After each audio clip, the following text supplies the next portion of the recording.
అందరికీ నమస్తే అండి. జగన్మోహన్ రెడ్డి ప్రెస్ మీట్ అంటే పెచ్చోటి పచ్చడి ఎత్తుకున్నట్టే. నేను ఎందుకు అంటున్నానంటే, ఒక విలేకరి జగన్మోహన్ రెడ్డిని ఒక క్వశ్చన్ అడిగాడు. అదేంటంటే, మీరు అసెంబ్లీకి ఈసారైనా వెళ్తారా? లేదంటే బహిష్కరిస్తారా? అంటే, మనం బహిష్కరించేది ఏముంటుందమ్మా అందులో, స్పీకర్ని అడగాలి అంటాడు. ఒకసారి ఆ దరిద్రం కూడా వినిపిస్తాను వినండి.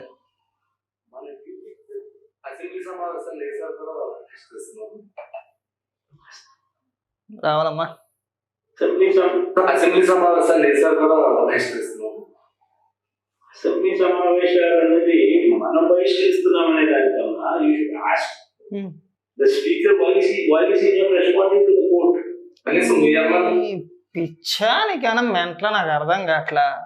ఎగదొబ్బేది నువ్వు, వెళ్ళడం మానేసేది నువ్వు, రకరకాల కారణాలు ఎతుక్కునేది నువ్వు. నాకు మైక్ ఎవరో, నన్ను తిడతారో, నన్ను ఎగతాళి చేస్తారో, గతంలో నేను వాగిన వాగుడంతా కూడా అక్కడ టీవీలో చూపించేస్తారో, నా ఎదవతనం అంతా కూడా ప్రజలకు చెప్పేస్తారో, నన్ను అసెంబ్లీలో ఎదవన చేసేస్తారో, కాబట్టి నేను అసెంబ్లీకి వెళ్ళను. ఏడ్చేది నువ్వేనా? స్పీకర్ ఎందుకు మాట్లాడతారా? స్పీకర్ ఎందుకు స్పందిస్తా నాకు అర్థం కావట్లా. స్పీకర్ని ఎందుకు అడగాలి? నేనేమైనా స్పీకర్ వద్దన్నాడా? చంద్రబాబు నాయుడు గారు వద్దన్నారా? లేదా లోకేష్ గారు వద్దన్నారా? నేను ఎవడు వద్దన్నాడు? అసలు ఎవడు వద్దని చెప్పలా. నీకు నీ అంతటి నువ్వు భయపడి సుస్సు పోయేసుకుంటాడు అసెంబ్లీకి వెళ్ళాలంటే.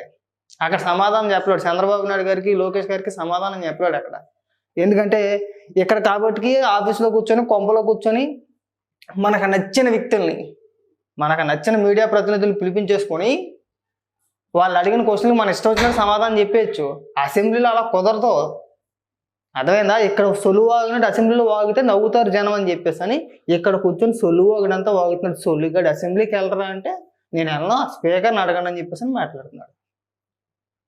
మైండ్ ఏమన్నా పని చేస్తున్నా నీకు? అసలు ఎగదొబ్బేది నువ్వా? ఏదో వెనకడికి సామెత ఉంది, ఏడుతున్నావు ఎందుకు అంటే ఎగదొబ్బడానికి అని చెప్పేసి అని. ఏదో చిన్నపిల్లలు స్కూల్కి వెళ్ళమ్మా అనేసి కారణాలు చెప్తారు. సో ఎందుకు వెళ్ళలేదంటే రకరకాల కారణాలు అలా చెప్పుకోతున్నాడు. వాళ్ళు ఎందుకు చెప్తారా నాకు అర్థం కాదు. నువ్వు కదా చెప్పాల్సింది. నువ్వు అసెంబ్లీకి ఎందుకు వెళ్ళట్లేదో కారణం నువ్వు చెప్పాలి. స్పీకర్ గారు చెప్తారా? స్పీకర్ చెప్తారా సమాధానం? నీకైనా మైండ్ ఉండి మాట్లాడుతున్నావు, పోయి మాట్లాడుతున్నావా? పైగా ఇక్కడ ఏదో తీరు కూడా చెప్పుకోతాడు. చూడండి, మన డ్యూటీ ఏంటి? ప్రజల పక్షాన పోరాడడం. అది కూడా వినిపిస్తాను చూడండి.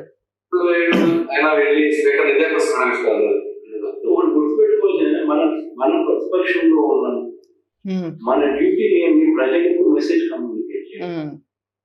నువ్వు ఎదురుగా గుద్దుకోవాల్సిన కొట్టుకోవాల్సిన కుస్తీ పడాల్సిన నీకేదా అని చెప్పేది. నీకు బుర్ర బొత్తిగా లేదని చెప్పేసి మేము అందుకే అంటాం. అసెంబ్లీ ఎందుకు మరి? అసెంబ్లీ సమావేశాలు దేనికి? నువ్వు ఎమ్మెల్యేగా దేనికున్నావు? రాజీనామా చేసి, రాజీనామా చేస్తే ఉప ఎన్నిక ఏదో వచ్చుద్ది. నువ్వు కాకుండా ఎవడో ఒకటి ఎమ్మెల్యే అవుతాడు. అసెంబ్లీకి వచ్చి కనీసం ప్రజా సమస్యలపైన పోరాటం అన్నా చేస్తాడు. అసెంబ్లీ దేనికయ్యా? అసెంబ్లీ ఉన్నది దేనికి అంటే ఓడిపోతే అసెంబ్లీకి వెళ్ళవసరం లేదా? అసెంబ్లీలో మాట్లాడే అవసరం లేదా? అంటే మళ్ళీ దాన్ని కొత్తగా తీరి కూడా చెప్పుకోతున్నాడు. అసెంబ్లీకి వెళ్ళాలని చెప్పేసి రూల్ ఏం లేదని చెప్పేసి అని. అసెంబ్లీకి వెళ్ళవసరం లేదంట. డైరెక్ట్గా చెప్పిపోతున్నాడు అసెంబ్లీకి వెళ్ళవసరం లేదు, నేను వెళ్ళను. వెళ్ళాలంటే నాకు భయం, అక్కడ నేను సమాధానం చెప్పలేను. మెయిన్ ముఖ్య కారణం ఏంటంటే జగన్మోహన్ రెడ్డికి స్క్రిప్ట్ లేనిదే అక్షరం ముక్క నోటంటే బయటికి రాదు. ఏదైనా సరే కనీసం తనకు తాను పొగుడుకోవాలన్నా సరే సజ్జల రామకృష్ణారెడ్డి ఇచ్చే స్క్రిప్ట్ చూసి పొగుడుకుంటాడు. స్క్రిప్ట్ లేనిదే 4 ముక్కలు మాట్లాడలేడు. కానీ ఈసారి అసెంబ్లీలో అలా కుదరదు. గతంలో అంటే ఏది మాట్లాడాలి, ఏ సబ్జెక్ట్ పైన మనం చర్చ జరపాలనేది ముందుగా అనుకొని దాని గురించి బాగా ప్రిపేర్ అయ్యి 4 పేపర్లో 40 పేపర్లో ఇంత బస్తా ఒకటి ముందెట్టేసుకొని ఆ పేపర్ చూసి చదివేసి ఈసారి పప్పులేం ఉడకో. అర్థమైందా?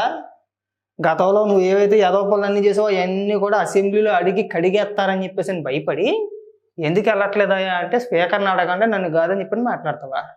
నీకు బుర్ర ఉండే మాట్లాడుతున్నావా? మైండ్ ఉందా నీకు? అసలు మైండ్ లేదా? నాకు అర్థం కావట్లా. పైగా అసెంబ్లీకి వెళ్ళాలని రూల్ ఏం లేదు. అక్కడికి వెళ్ళి మనం ఏం కొట్టుకోవసరం లేదు. మరి దేనికి ప్రతిపక్షం? ప్రతిపక్ష పాత్ర ఏంటి అని అడుగుతున్నా. ఆ మాత్రం నీకెందుకు ఇచ్చారు ప్రతిపక్ష హోదా? మాడదాకా ఏడ్చాం కదా మనం. నన్ను ప్రతిపక్ష నాయకుడిగా గుర్తించండి, గుర్తించండి, గుర్తించండి. గుర్తిస్తేనే నేను అసెంబ్లీకి వస్తాను, లేకపోతే రాను అన్నాం కదా మనం. అసలు నీకు రాజకీయాలు దేనికని అడుగుతున్నా. అసెంబ్లీకి వెళ్ళినప్పుడు పోనీ నేను ఎవడన్నా ఏదైనా అన్నాడు అనుకో, సరేరా అసెంబ్లీలో అవమానించారనుకో, సరే నేను వెళ్ళను, నేను వెళ్ళకపోయినా సరే మా పార్టీ తరఫున ఎమ్మెల్యేలు అందరూ వెళ్తారు అని చెప్పడానికి ఒక అర్థం ఉంటుంది. ఈ నెలట మిగిలిన 10 మంది వెళ్ళరంట, ఎందుకు వెళ్ళట్లేదండి అసెంబ్లీకే వెళ్ళాలని మాట్లాడతాం. మరి అసెంబ్లీ దేనికి? అసెంబ్లీ సమావేశాలు దేనికి పెట్టుకుంటారు? అది కూడా తర్వాత ఇక్కడికి వచ్చి ఏదో ఉపన్యాసాలు, ఆ పైగా అది రాగాలు తెస్తున్నాడు, రాగాలు అది పాయే ఇది పాయే. నువ్వు 5 ఏళ్ళు ముఖ్యమంత్రిగా పరిపాలితే రాష్ట్రమే పోయింది కదా, రాష్ట్రాన్ని సర్వనాశనం చేసేస్తావు కదా. చేసేసింది కాకుండా ఇక్కడికి వచ్చి ఉపన్యాసాలా? బటన్ నొక్కండి బటన్ నొక్కండి. నువ్వేనా బటన్ అంటే నాకేం అర్థం కావట్లా. రాష్ట్రాన్ని ఆర్థిక పరంగా బలంగా ముందుకు తీసుకెళ్లే అంశాల గురించి ఏ రోజు మాట్లాడండి, ఏ రోజు మాట్లాడు. ఎంతసేపు అప్పులు తెచ్చేయండి బటన్ నొక్కేయండి. ఎంతసేపు అప్పు చేసి పప్పు కూడానా? అది మనకి వర్తించుద్ది, రాష్ట్రానికి వర్తించుద్ది అన్న బాగా గుర్తుపెట్టుకో. అది కుటుంబానికైనా వర్తించుద్ది, రాష్ట్రానికైనా అదే వర్తింతుంది అన్న. కష్టపడి సంపాదిస్తేనే ఏదైనా సరే.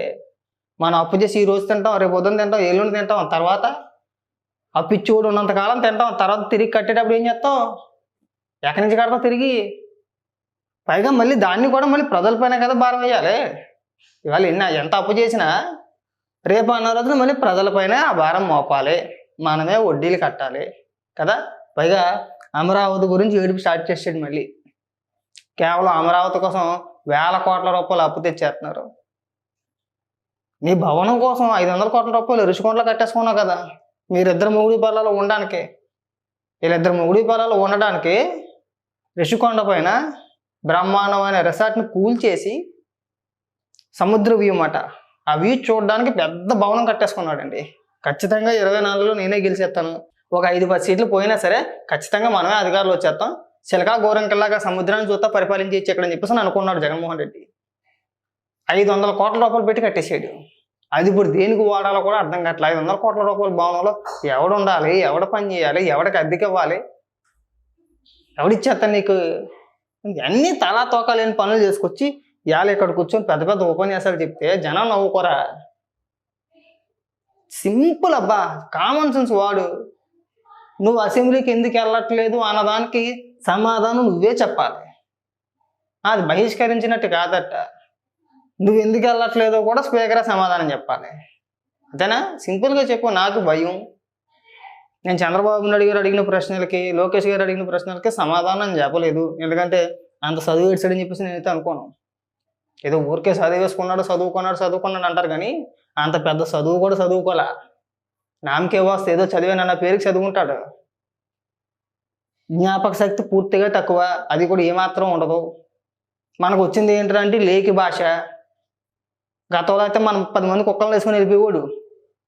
చంద్రబాబు నాయుడు గారి లగ్గానే అసెంబ్లీలో జగన్మోహన్ రెడ్డి కంటే వెనకాల కుక్కలు మురిగేసి ఆ కొడాలి నాని, వాళ్ళ అంబటి రాంబాబు కానీ, రోజా కానీ బూతులు దాడి. ఈసారి ఆ పప్పులడుకో చెక్కేస్తారు వీళ్ళు అలాంటి మాటలు మాట్లాడితేనే. అదొక భయం. సబ్జెక్ట్ పరంగా మాట్లాడంటే మాట్లాడలేడు, వెకిలిచ్చి అసలు చేయమంటే బ్రహ్మాండంగా చేస్తాడు. ముందు అసెంబ్లీకి తగలడి, అసెంబ్లీలో కూర్చొని మాట్లాడి ఆ తర్వాత ఈ పనికిమాల ఉపన్యాసాలన్నీ నువ్వు ప్రెస్ మీట్ పెట్టి మాట్లాడు. అంతే తప్పితే అసెంబ్లీకి వెళ్ళకుండా నేను అసెంబ్లీకి వెళ్ళను, వాళ్ళని చూస్తేనే పోసేసుకుంటాను, పైగా పెద్ద పెద్ద డైలాగులు, నేను అన్ని తీసేస్తాను ఎన్ని తీసేస్తాను. నువ్వేమి చేసేది ఏమీ ఉండదు. నీకు నువ్వు ఇరిసేసుకున్నావు, మీ కార్యకర్తను ఇరిసేసావు, ఇలా అందరి జీవితాన్ని సర్వనాశనం చేసేసావు. నీదేం పోయింది? ఇక్కడికి వచ్చి ఎన్ని ఉపన్యాసాలని చెప్తావు. నేను కూడా చెప్తా, 100 ఉపన్యాసాలు చెప్తా. అవన్నీ జరిగే పనేనా? నీకు ఏదైనా శాతనైతే అసెంబ్లీకి వెళ్ళి అడుగు. పైగా ఎవరి కాలర పట్టుకోవాలి? అసెంబ్లీకి వెళ్ళు. అసెంబ్లీకి వెళ్తే ఎవరి కాలర ఎవడ పట్టుకుంటాడు శుద్ధిగా చూస్తావు కదా. వెళ్ళి పట్టుకో అసెంబ్లీకి వెళ్ళి. అసెంబ్లీకి వెళ్ళమంటే పోసేసుకుంటాడు, ఇక్కడికి వచ్చి సొల్లు ఉపన్యాసాలన్నీ చెప్తాడు. పైగా ఈ పనోడు ఏదైనా మాట్లాడితే ఆ పేటీఎం బ్యాచ్ అదొక తేలింతున్నాం. సలార్ సినిమాలో ఉన్న బ్యాక్గ్రౌండ్ మ్యూజిక్, దేవరా సినిమాలో మ్యూజిక్, ఈ సినిమాలో ఉన్న బ్యాక్గ్రౌండ్ మ్యూజిక్లన్నీ తీసుకొచ్చి ఎలివేషన్ అనమాట. 4 మాటలు మాట్లాడి వెళ్ళిపోతాడు అన్న. బెంగళూరు వెళ్ళిపోతాడు, 4 మాటలు మాట్లాడి బెంగళూరు వెళ్ళిపోతాడు. మళ్ళీ తిరిగి వచ్చేంత వరకు వాళ్ళు ఈ మాట్లాడిన మాటలు తిప్పుకుంటా ఉంటారు అనమాట. కాబట్టి జగన్మోహన్ రెడ్డి ఈ పనికి మన లేక డైలాగులు మానేసి అసెంబ్లీకి తగలాడు. అసెంబ్లీకి తగలాడితే బ్రహ్మాండంగా ఉంటుంది. లేకపోతే ఈ పిచ్చోడు అనుకుంటాం మేము, అంతకుమించి చేసేది ఏమి లేదు ఇంకా.